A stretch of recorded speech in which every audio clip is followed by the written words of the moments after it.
What's going on, everybody? It's your boy V Dave back for another video, and straight away we're gonna be talking about the Utah Jazz and their prospects for the season. So first of all, I'm recording this fresh after their game against the Brooklyn Nets.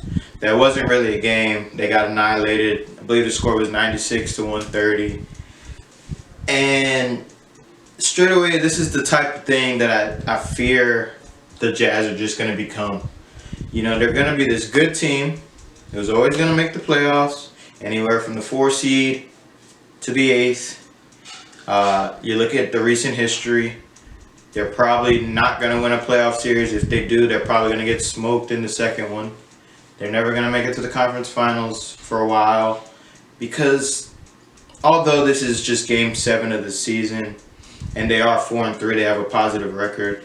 It's games like this where if you're the Jazz, you wonder if that stigma kind of just hovers and lingers over you because that's all you've been known as, right? As a Laker fan, as you can see, I remember vividly last year during the regular season, we played the Jazz a few times, beat them, handled them, but there was one game in particular I remember. We went on the road to Utah, and they were playing very well. We were playing well. And it was one of those tests for them to see, like, okay, where are we really? Are we better than we were in terms of battling with the top teams of the conference?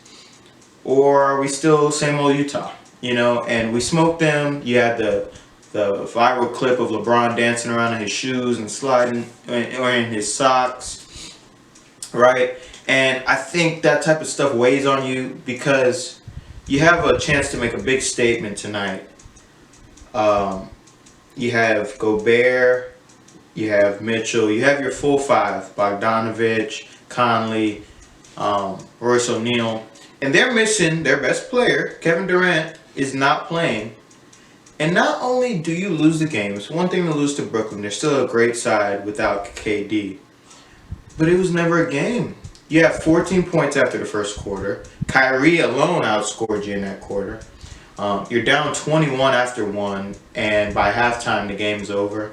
I had to slog through it just to pick up little data points to talk about you guys in this video, but it just feels like those are the type of games you can make a statement and say, nah, it's going to be a little different this year. When we play top tier competition, we're looking at you guys in the eye rather than looking up to you. And I think that's a classic Utah thing. I think it's just hard to take this team serious when you go into Brooklyn and you get smacked, and you have Jared Allen look better than your $205 million man.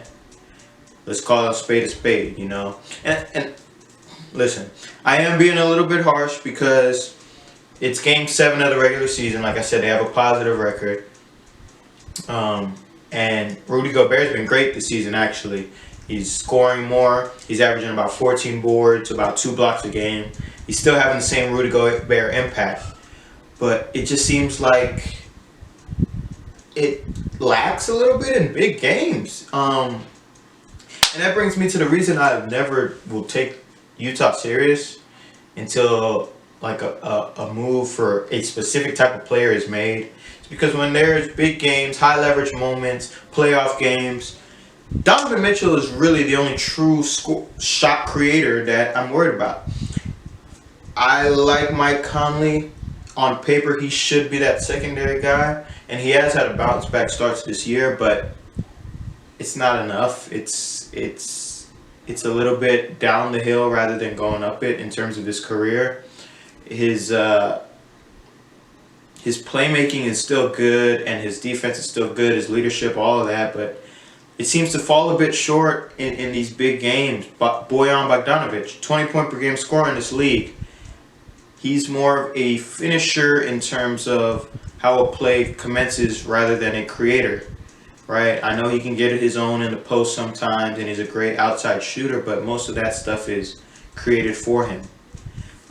You look at Joe Ingles, who can be your secondary playmaker sometimes, but is he good enough to be your secondary? Or should he be more of your third playmaker, when high leverage games come about?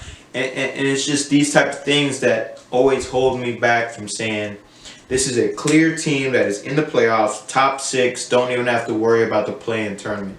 I can't definitively say that. I can say that you guys should be in the playoffs, and I think you have the talent to be there. But nothing would surprise me if you guys finish 3rd. Nothing would surprise me if you guys finish 9th, and you need the play-in to get in. You know, you just never know with this team, and I feel bad because it sounds harsh being a Laker fan picking on a small market team, but really it's just a reality of what I see. As far as the goods, I really like how much more improved the second unit looks with Favors back. The Joe Ingles Favors pick and roll is very adamant, it's very lively. The bench unit with Favors, Ingles, Clarkson, I really like it. You've got 2 legitimate scoring options. You've got a guy who can hold the fort down when Gobert needs his rest.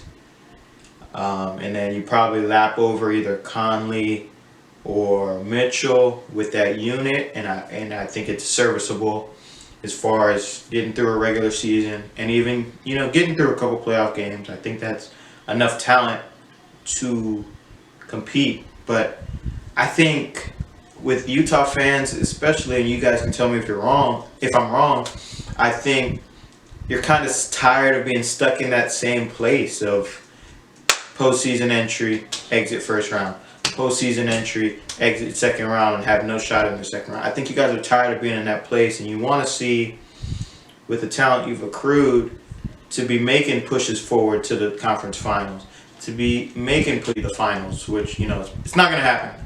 I hate to burst your bubble, but you just like to see the progress build. And again, I could be harsh by reacting fresh off of a 35-point loss, but it's those type of moments in a season where you can kind of tell if a team is for real when it comes to playoff ambition or not. And that's what I see with Utah. I see another team in the West that is good, not great.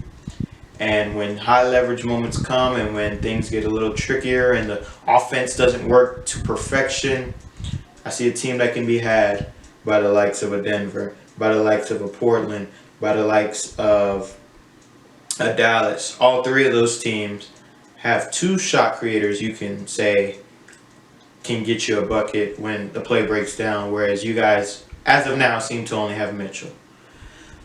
Jazz fans, let me know if I'm tripping. Let me know if I'm being too harsh on you. Comment in below. Let's weigh in. Let's have a discussion. It says been your boy B Day. Thank you for watching another video.